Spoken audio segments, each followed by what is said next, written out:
প্রিয় দর্শক, দৈনিক আমার দেশে স্বাগত। এই মুহূর্তে আমরা আপনাদের সঙ্গে যুক্ত হয়েছি গুলশান ঢাকা 17 আসন থেকে ধানের শীষ প্রতীক নিয়ে প্রার্থী জনাব তারেক রহমান তিনি কিছুক্ষণ আগে এখান থেকে ভোট দিয়ে চলে গিয়েছেন। এখন আমরা জামাত পদপ্রার্থী ডক্টর খালিউজ্জামান তিনি এই ভোট কেন্দ্র পরিদর্শনে এসেছিলেন।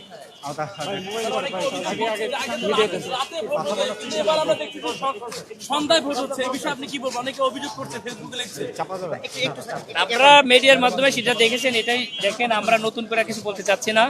আমরা এখন যেটা দেখলাম সেটাই আপনাদেরকে ব্রিফ করলাম। বাবা, ঠিক আছে? পরিবেশ কেমন দেখলাম? ভোট যদি আলাদাভাবে একটা দেওয়া হয় তাহলে কি ভালো বলা যায়? তুমি গাড়ি তুমি গাড়ি তুমি গাড়ি তুমি গাড়ি দেখি ভাই, একটু সাইড দেন, একটু সাইড দেন, একটু সাইড দেন, সাইড দেন। বাম্পাসে গাড়ি বাম্পাসে আপনি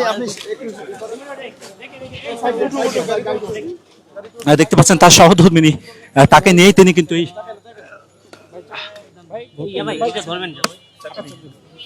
And unfortunately, we visited this Gulshan Model School, and we found in a separate room without polling agent, the presiding officer is sealing in different book. This is not authorized. So you think that there's some Manipulation. vote rigging, or there's Yes, some yes. sort of interference with the election process here? Totally, yes. The election process does not permit this. Without polling agent, nobody can bring in a separate room without polling agent. So of course it's a manipulation. What do you think that's going to mean for this election? And this election being seen as a free and fair election? No, we expect free and fair, but the fair is not happening here. That's what we're saying. With the presiding officer, who are the authorized person to prevent the unfair, they themselves is doing the thing. And how is your party feeling today? Today we were good. We're feeling better, but unfortunately, some of the authorized person, the government person, presiding officer, without polling agent, we just observe here. They are manipulating the election process. It's unfortunate for the country. So you're in doubt? We are in doubt.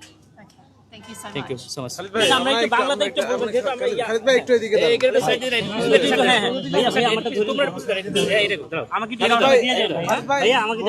পরিবেশ কেমন দেখলেন এবং সবগুলি এখন পর্যন্ত কেমন vote কেন্দ্রের পরিবেশ আমরা তো আশা করছি যে একটা ঐতিহাসিক ফ্রি ফেয়ার ইলেকশন আমরা এক্সপেক্ট করছি, কিন্তু এই গুলশান মডেল স্কুলে ঢুকে আমরা শুরুতেই যেটা দেখলাম যে প্রিন্সিপালের রুমে উইদাউট পোলিং এজেন্ট একটা বইয়ে আলাদাভাবে একজনের জন্য সিল দেওয়া হচ্ছে, বলা হচ্ছে যে তিনি মানে সিনিয়র সিটিজেন, কিন্তু তিনি কিন্তু লাস্টে বলছে যদি সমস্যা হয় আমি উপরে যেয়ে দেবো।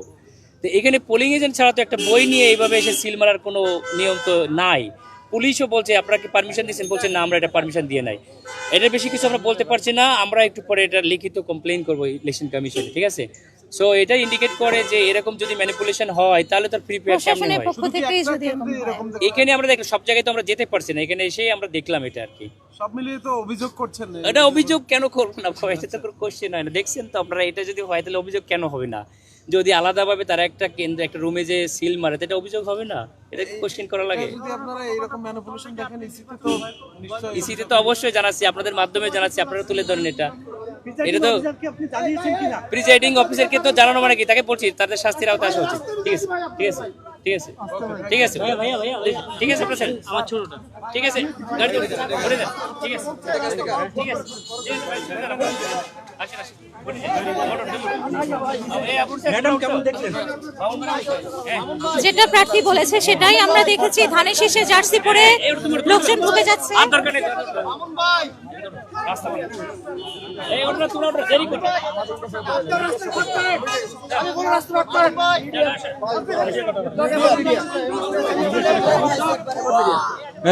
তো তারেক রহমান যখন আসছে তখন কই আছেন?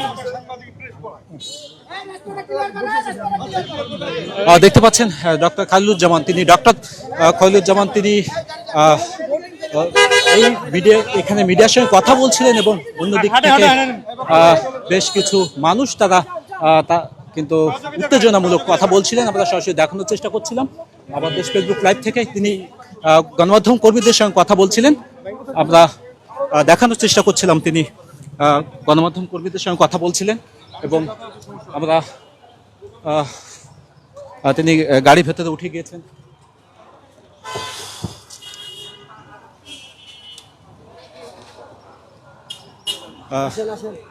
ধানের শীষ প্রতীকের তারেক রহমানের আসনে ডক্টর খালিদুজ্জামান দাঁড়িপাল্লা প্রতীক নিয়ে তিনি লড়ছিলেন। তিনি কিছুক্ষণ আগেই এই Gulshan model school and high স্কুলে তিনি পরিদর্শনে এসেছিলেন। তিনি বেশ কিছু অভিযোগ কিন্তু করেছেন, আমরা সরাসরি দেখানোর চেষ্টা করছিলাম। তিনি গণমাধ্যমের সঙ্গে কথা বলেছেন, এছাড়াও বিভিন্ন গণমাধ্যমে তিনি কথা বলেছেন। আমরা সরাসরি দেখানোর চেষ্টা করছি তিনি তার সহধর্মীকে নিয়ে তিনি কিন্তু এখানে এসেছিলেন।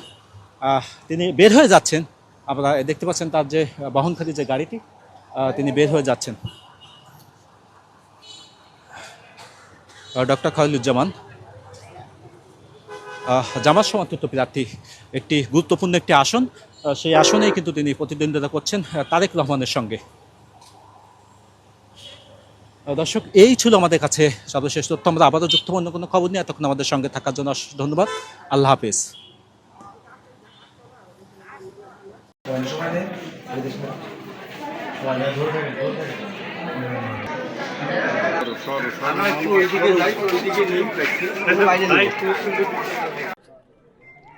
চব্বিশের অভ্যুত্থানের শহীদ এবং যারা গাজীরা আছেন তাদেরকে শ্রদ্ধার সঙ্গে স্মরণ করছি।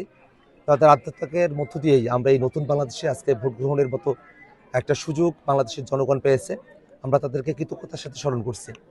আমরা এই ত্রয়োদশ জাতীয় সংসদ নির্বাচনে আজকের এই 12 তারিখে সারা দেশব্যাপী ভোট গ্রহণ চলছে, কিন্তু গতকাল রাত থেকেই বিভিন্ন জায়গায় কিছু অনিয়ম আমাদের চোখে ধরা পড়েছে।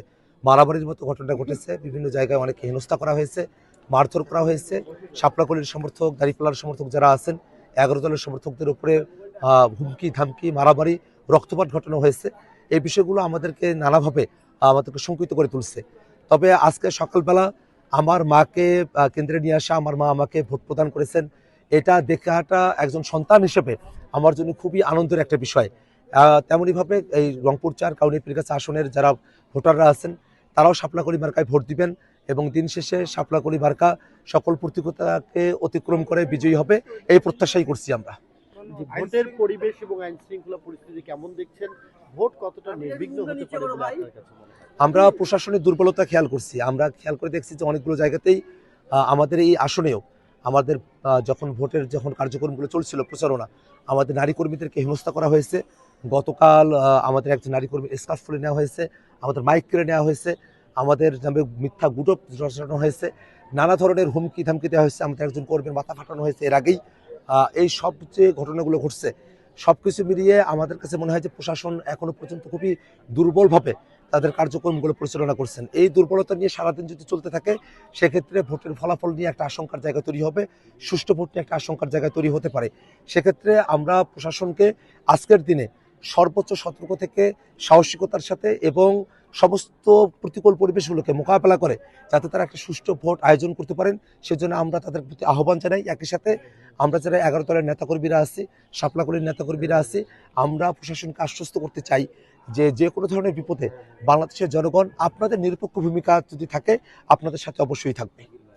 আচ্ছা, সবচেয়ে একটু জানতে চাই আপনার নিজের জয়ের ব্যাপারে আপনি কতটা আশাবাদী? আপনার এলাকার মানুষ, 4 আসনের মানুষ আপনাকে কতটা গ্রহণ করবে? আপনি দীর্ঘ সময় নির্বাচনী কার্যক্রম চালালেন, জয়ের ব্যাপারে কতটা আশা? তুমি কিংবা কেন আপনাকে হলো যে জনরায় আপনাকে জয়ী করবে?